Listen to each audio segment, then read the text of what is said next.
अपने देशवासियों और अपने प्रदेश के लोगों से एक अपील करना चाहती हूँ कि कोरोना वायरस ने अब एक महामारी का रूप ले लिया है, जो दुनिया के कई देशों से होता हुआ अब हमारे देश में भी आ गया है।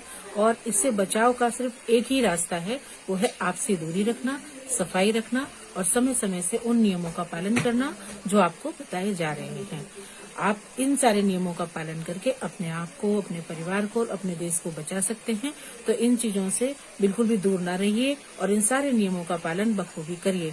आप भी करिए, अपने मोहल्ले वालों को भी बताइए और अपने पड़ोसियों को भी समझाइए कि वो इसे एक मजाक के रूप में ना लेकर एक गहन समस्या है और इस समस्या से दूरी रखने के सारे प्रयास करें।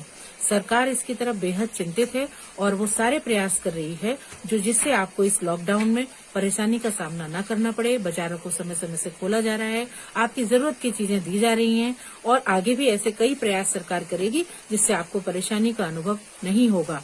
तो इसलिए आपसे एक ही विनती है कि जो असामाजिक तत्व आपको भड़काने का प्रयास कर रहे हैं कि कोरोना वायरस हमारे देश में नहीं है, सरकार हमें परेशान करने के लिए लॉकडाउन कर रही है, जो कि सरासर गलत है और ऐसे समय में वो मजाक कैसे कर सकते हैं ये मैं नहीं समझ सकती हूँ।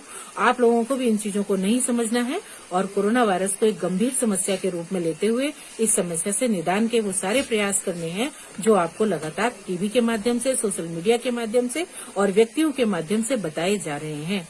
आप लोगों से ऐसी उम्मीद है कि अगर इस समय आप लोगों से नमाज के लिए घरों में कहा जा रहा है तो प्लीज उस नियम का पालन करें। ये आप ही के भले के लिए है, आप ही को इस बीमारी से बचाने के लिए है। जैसा कि हमारी संस्कृति भी है कि हम एक दूसरे से हाथ जोड़कर, निवेदन करके, नमस्कार करके, आदाब करके बात करते हैं, हाथ मिलाने का प्रयास हम नहीं करते हैं। तो ऐसी चीजों को हमें वापसी आना है और इन चीजों से हमें बचाना है। पाश्चात्य की तरफ न भागते हुए अपनी संस्कृति की तरफ हमें ये बीमारी ही ला रही है। हो सकता है ऊपर वाला हमें कोई संदेश देना चाहता है, इस चीज को समझें और इस चीज का समझते हुए उन नियमों का पालन करें। मैं अपील करती हूँ और ऐसी उम्मीद करती हूँ कि आप इन सब नियमों का पालन करेंगे। शुक्रिया।